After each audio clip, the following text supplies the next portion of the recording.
बुवांनी गजराच्या माध्यमातून अतिशय सुंदर गायन आणि समाज प्रबोधन बुवांच्या मार्फत करण्यात आले।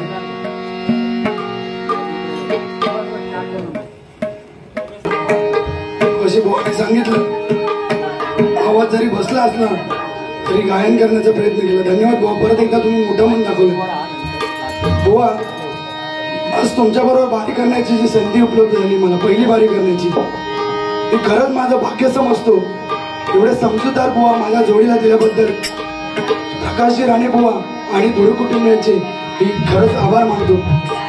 बुवा, साथ संगत कशी असते त्यावरून त्या वस्तूचं, त्या माणसाचं भवितव्य ठरतं।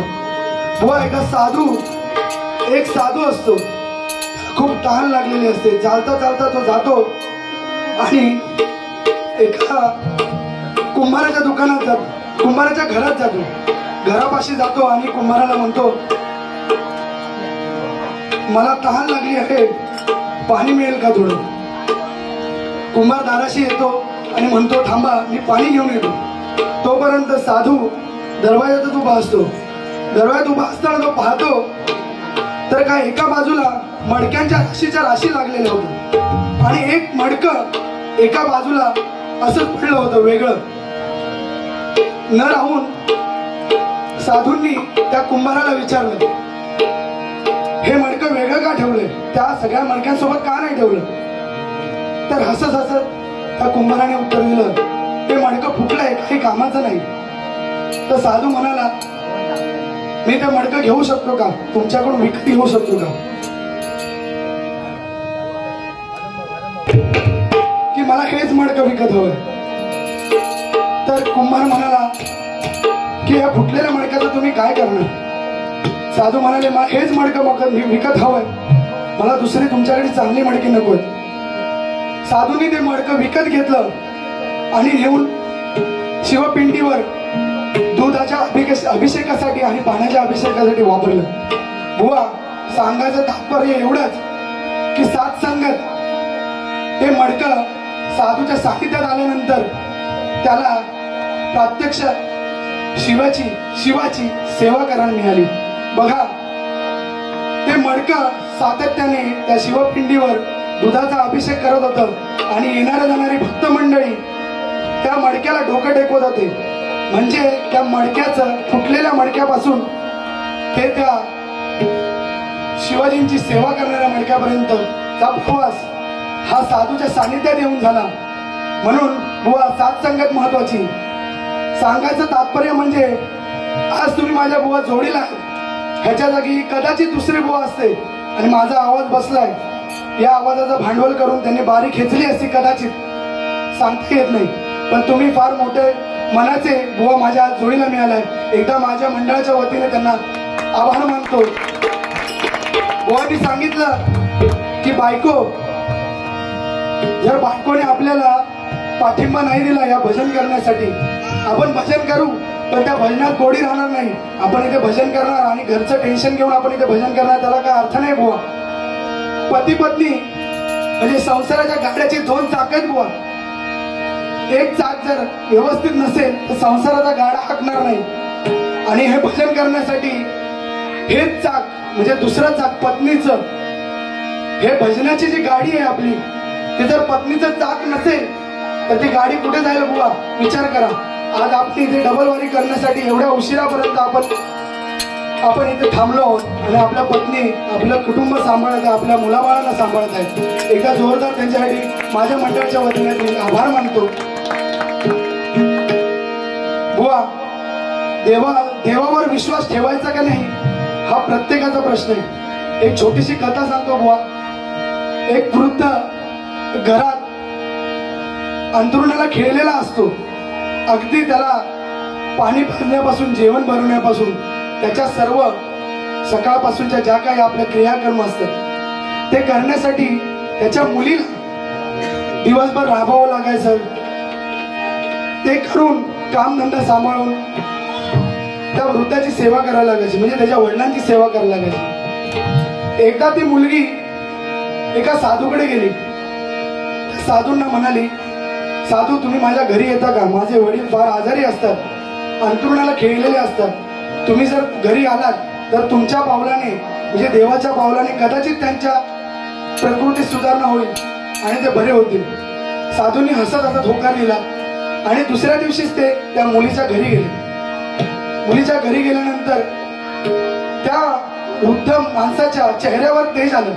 त्यांनी साधूला पाहताच थरथरत हात जोडले आणि म्हणाले, नमस्कार, या.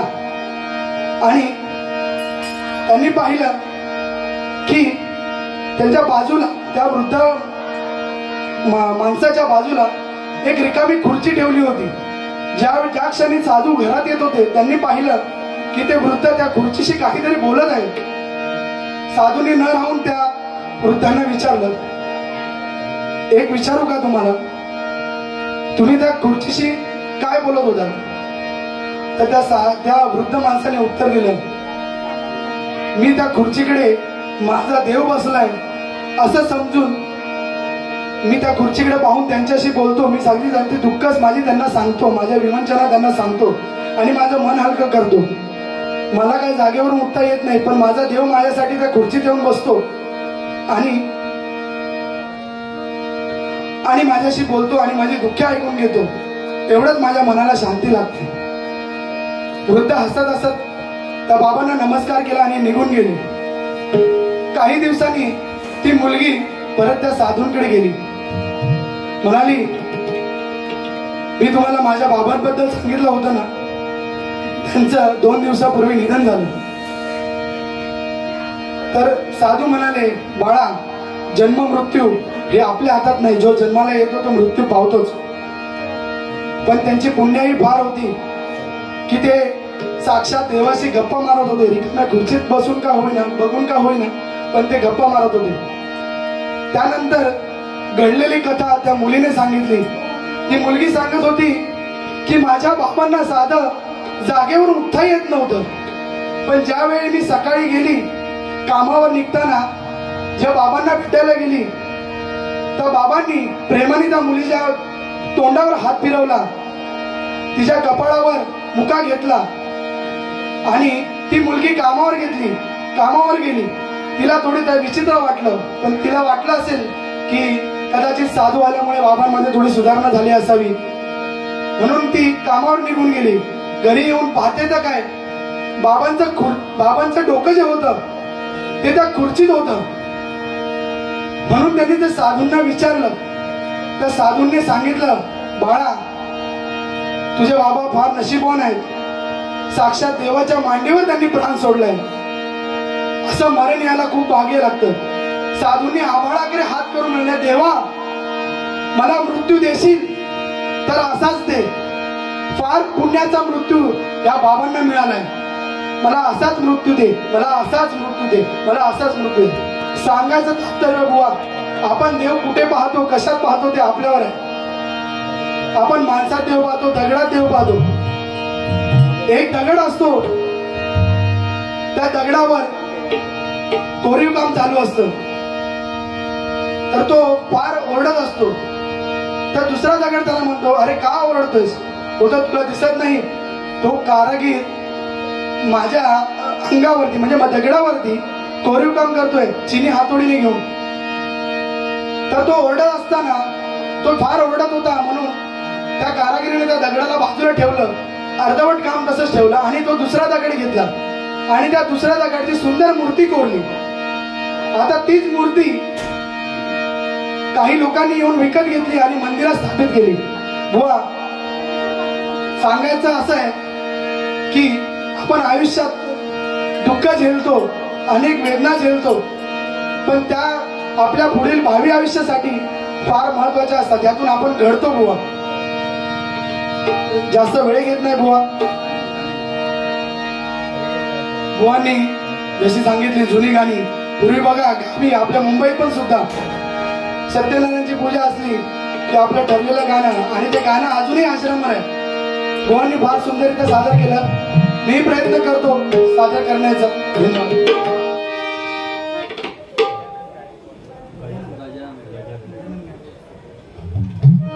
आमच्या मंडळाचे आधारस्तंभ गजानन गायकवाड बुवा यांच्याकडून 100 रुपयाचं पारितोषिक आलंय. मंडळाच्या वतीने स्वीकार करतो. धन्यवाद.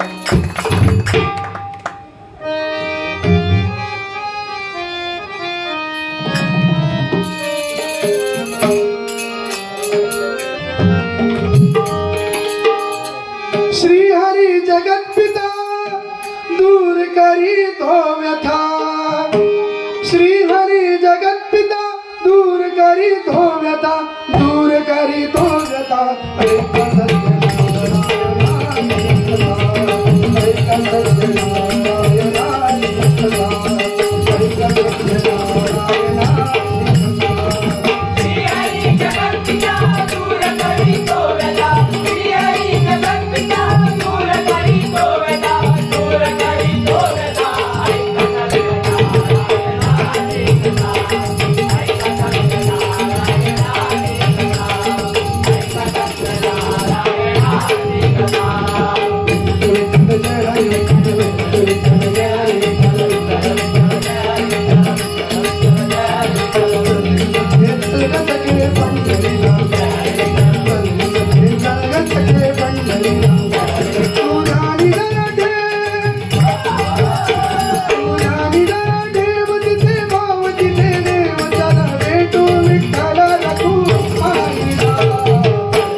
धन्यवाद बुवा.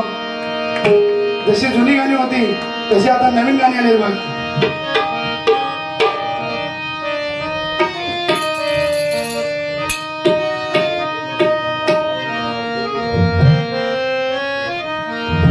बांगड्याची माळ लिंबावानी डोळ. बांगड्याची माळ लिंबावानी डोळ. उभी हाय नदीच्या काठाला. उभी हाय नदीच्या काठाला. लखाबा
धन्यवाद बुवा.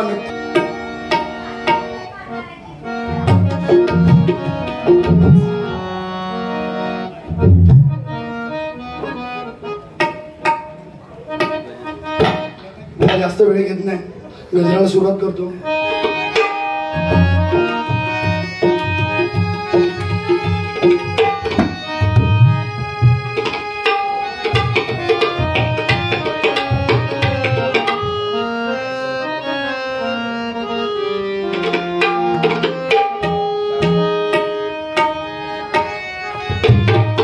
हर घर में अब कहीं ना, हर घर में अब कहीं ना गूंजेगा मेरे भारत का बच्चा बच्चा अब जय श्री राम.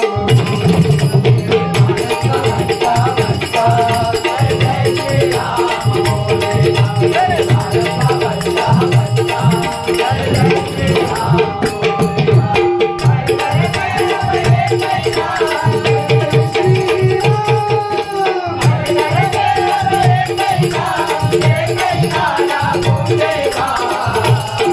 मेरे भारत का बच्चा बच्चा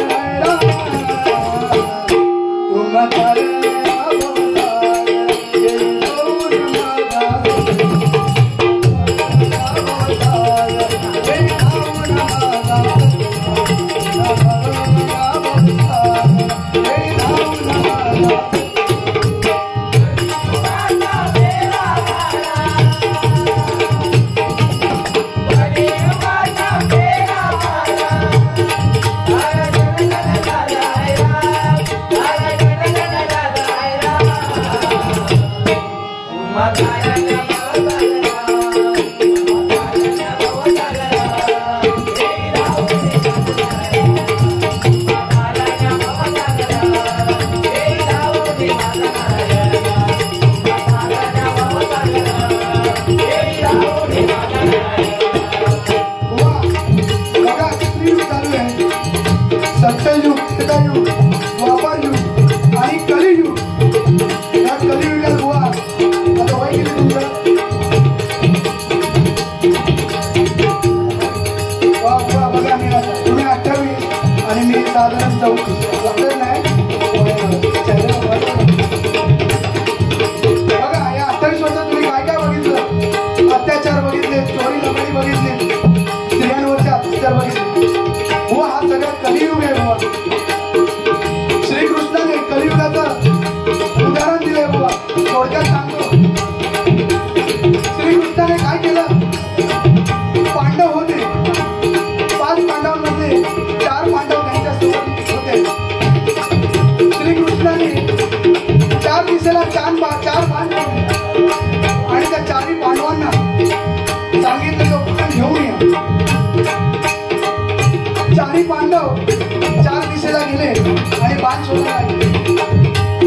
सगळ्यात पहिला अर्जुनाला बाण मिळाला, पण बाण उचलताना पाहत होता काय, एक कोकिळा मंजूळ आवाजात गात होती, पण गाता गाता ती सशाचा मांस भक्षण करत होती. हे पाहून अर्जुन चक्रावला आणि श्रीकृष्णांकडे आला. दुसरा होता भीम. भीमाने पाहिलं 5 विहिरी आहे, एका विहिरीवरती 4 विहिरी, त्या 4 विहिरी ओसंडून वाहत आहेत, पण मधली विहीर भरत नाही बुवा. हे सगळं पाहून भीम सुद्धा चक्रावला. त्याच्यानंतर नकुलाला बाण जेव्हा मिळाला तर नकुलाने पाहिलं गाय होती आपल्या वासराला प्रेमाने चाटत होती, पण ती प्रेम करताना एवढी बेभान होऊन प्रेम करत होती की तिच्या मालकाला त्या वासराला त्या गायीपासून वेगळं करावं लागलं. हे दृश्य पाहून सुद्धा नकुल चक्रावला. त्यानंतर आला सहदेव, सावंत नाही सहदेव. त्यानंतर आला सखदेव. त्यांनी पाहिलं एका डोंगरावरून भली मोठी शिळा खाली घरंगळत येत आहे आणि येता येता वाटेत येणारा सर्व झाडे छोटी मोठी दगडी ती तुडवत येत आहेत. हे पाहून सहदेव सुद्धा चक्रावला. चारी पांडव श्रीकृष्णांकडे आले. त्यांना म्हटले आम्ही बाण उचलताना ही दृश्य पाहिली, याचा अर्थ काय? श्रीकृष्णांनी सांगितलं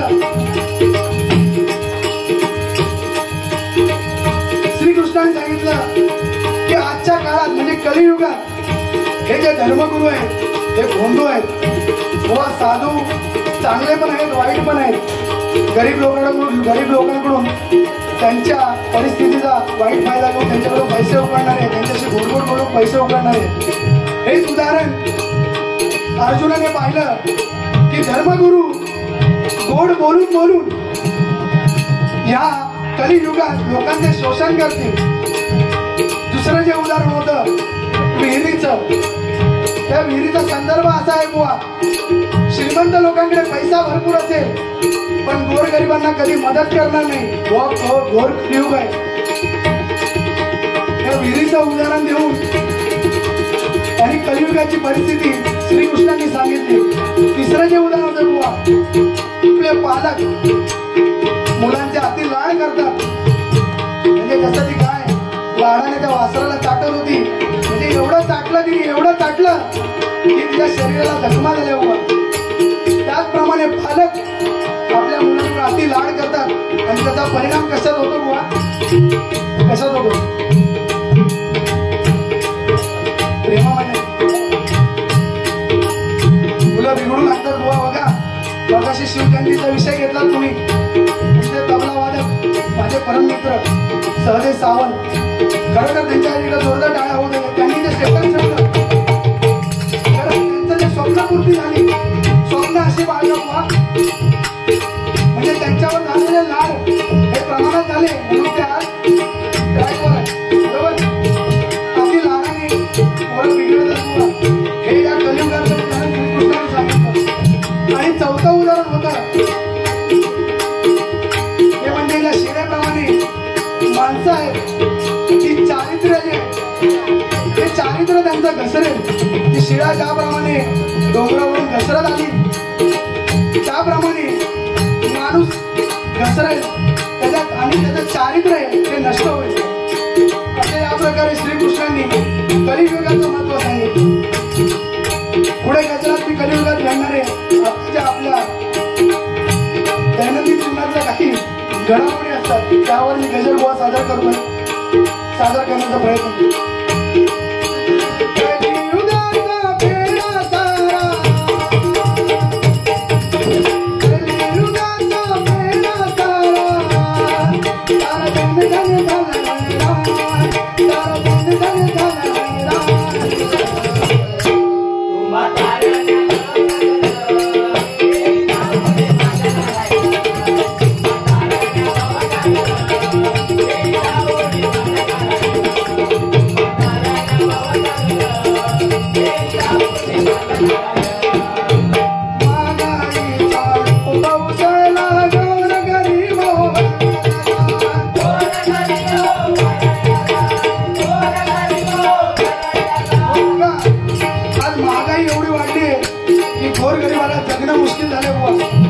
पेट्रोल घ्यायला गेलो 110 रुपये पेट्रोल.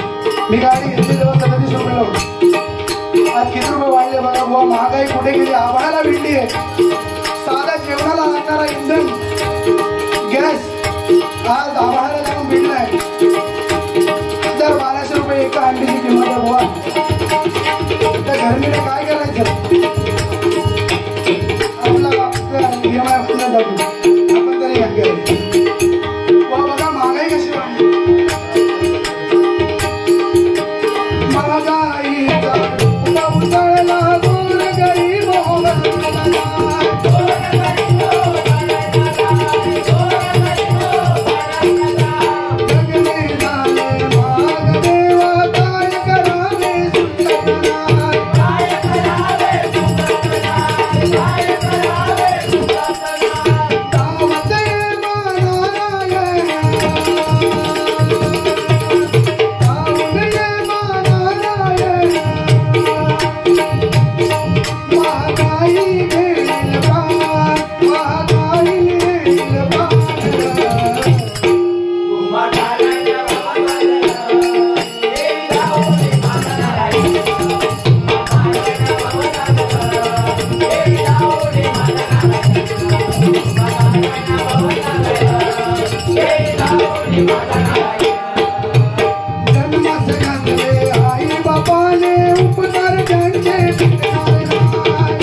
सांभाळ केलाय तुला आई वडिलांपेक्षा कमी नाही. एकदा जोरदार टाळ्या त्याच्या कानाला. बघा आईसाठी 2 काव्य सादर करतो. आईसाठी काय लिहू कसे लिहू, आईसाठी पुरतील एवढे शब्द नाहीत होते. आईवरती लिहिण्या इतपत नाही माझं व्यक्तिमत्व मोठे. जीवन शेत तर आई विहीर, जीवन नौका तर आई तीर, जीवन ही शाळा तर आई पाठी आहे, जीवन कामच काम तर आई सुट्टी आहे. आई उन्हामधली सावली, आई पावसातली छत्री, आई थंडीतली शाल, आता यावी दुखे खुशाल. आई म्हणजे मंदिराचा उंच कळस, आई म्हणजे अंगणातील तुळस, भजनात गुणगुणावी अशी संतवाणी, वाळवंटात प्यावं असं थंडगार पाणी. आई म्हणजे आरतीत वाजवावी अशी तालबद्ध टाळी. आई म्हणजे वेदनेनंतरची सर्वात पहिली आरोळी, सर्वात पहिली आरोळी, सर्वात पहिली आरोळी.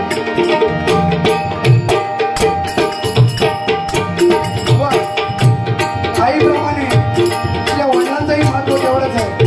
आईने जन्माला घातलं हे जग दाखवलं, पण त्यानंतरचं पालन पोषण लहानपणापासून ते मोठे होईपर्यंत, आपण कामाला लागेपर्यंत ते बापाने सांभाळलं, त्याची आपण परतफेड कधीच करू शकत नाही.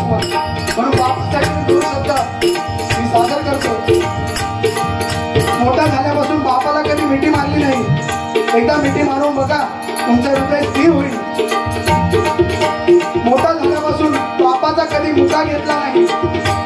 बापाची दाढी लागल्यावर कळालं बाप आपल्यासाठी किती झुकलाय. बापाची चप्पल होते म्हणून कोणी बाप होत नाही.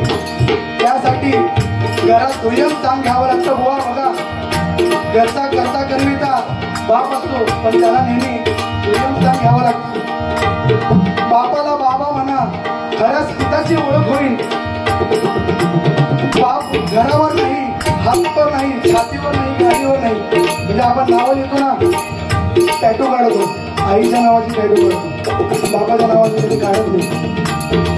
बरोबर ना? स्वतःचा घरचा पोरगा असतो बघा बाप. बाप फक्त पाया पडण्यापुरता नाही, निर्गुण बघा, शेवटच्या श्वासापर्यंत साथ देणारा मित्र भेटेल तुम्हाला. बाप फक्त पाया पडण्यापुरता नाही, शेवटच्या श्वासापर्यंत साथ देणारा मित्र भेटेल तुम्हाला. शेवटच्या श्वासापर्यंत देणारा मित्र भेटेल तुम्हाला. म्हणून म्हणतो बघा,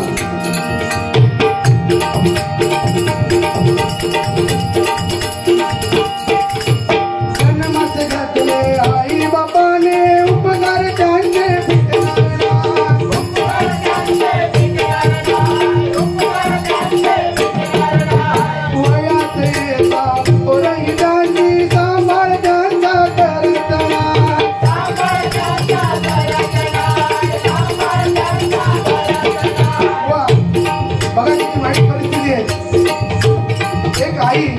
आपल्या उदरामध्ये 2 चुळीमुळे थांबवू शकते. पण ती पोरं मोठी झाल्यानंतर आपल्या आईला एका घरात ठेवू शकत नाही. बुवा, या गजलच्या माध्यमातून हे सांगायचं आहे की आपले आई वडील म्हातारे झाले म्हणून त्यांना वेगळं करू नका. त्यांना शेवटच्या श्वासापर्यंत साथ द्या. बुवा, मला आज अभिमान आहे की माझे बायको ती साताऱ्याची, तिला भजनाची गोडी एवढी नसेल करायची, पण भजनाला ती आवर्जून कधी तिने बोलणार नाही की जाऊ नको किंवा काय, कधी आडकाठी आणत नाही. आणि आई वडिलांची सेवा तर एवढी करते काय विचारू नका. कारण लग्नाच्या आधी, लग्न का नाही, माझा पूर्ण आहे, लग्नाच्या आधी मी तिला सांगितलं होतं की राहायचं असेल शेवटच्या श्वासापर्यंत आई वडिलांसोबत राहायचं, नाही तर मला लग्न करायचं आहे. आणि ते आजपर्यंत तो शब्द पाळत आहे, तिच्या पुढे पण पाळत. म्हणून म्हणतो बघा,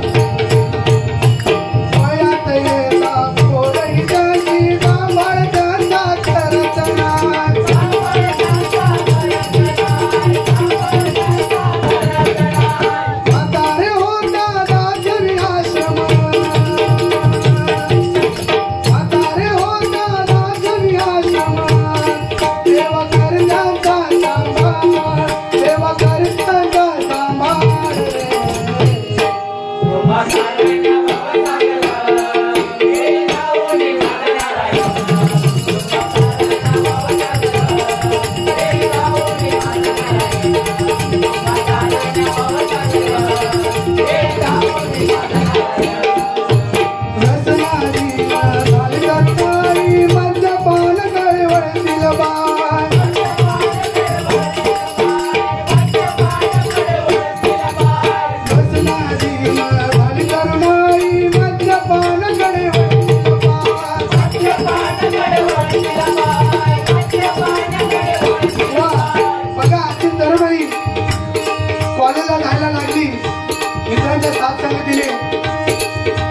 मद्यपान करायला सुरुवात होतात. बुवा बघा ती बाटली आहे बुवा, लहानपणापासून जी माणसाला लागली आहे मागे ती मरणापर्यंत सुटत नाही. लहानपणी बुवा आई मुलाला दुधाची बाटली देते. थोडासा मोठा झाला, शाळेत जायला लागला की वॉटर म्हणजे पाण्याची बाटली. थोडा मोठा झाला, 10-12 वर्षाचा, 15 वर्षाचा झाला की कसली अंड्याची बाटली, थम्स अप. त्याच्यानंतर कसली बाटली, बिअरची बाटली. नंतर थोडा कमवायला लागल्यानंतर विस्कीची बाटली, खंबा, डायरेक्ट खंबा. खंबा घेऊन पैसे संपले की आला देशीवर. देशी पिऊन पिऊन काय झाला, आत्याची वेशी लागली. नंतर हॉस्पिटलला जाऊन पडला, तिथे काय चालायची माहिती आहे लोकांना. आणि हॉस्पिटलातून शेवटचा प्रवास त्याचा स्मशानभूमी नाकावर अप्सराची वाटली आणि त्याच्यानंतर रक्तची वाटली. बघा बुवा माणसाच्या जन्मापासून ते मृत्यूपर्यंत बाटली काही सुटली नाही. पण दुधाची बाटली आणि दारूच्या बाटलीमध्ये फार फरक आहे. म्हणून म्हणतो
झाली करुणाई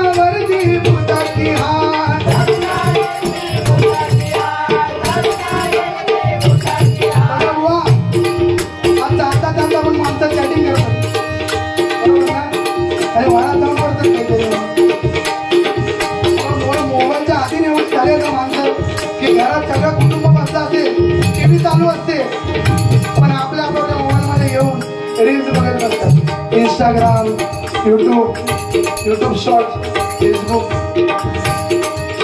बघा बुवा माणूस हे आता पुढे फॅमिली जेवायला गेली तर बायकांना सवय आहे जेवण आले खायच्या आधी पहिला फोटो काढण्याची स्टेटसला टाकतो. बरोबर ना? म्हणजे दाखवायचं काय तर आज जेवायला आपलं स्टेटस बघा, चांगली गोष्ट आहे. पण कुठेतरी ह्या गोष्टीला एक मर्यादा असली पाहिजे. गोष्टीचं स्टेटस करू नये.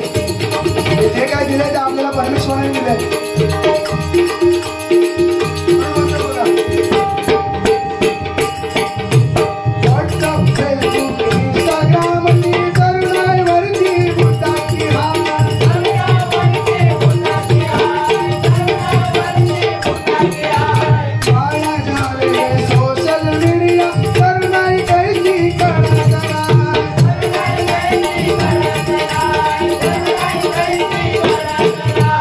Usa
गजब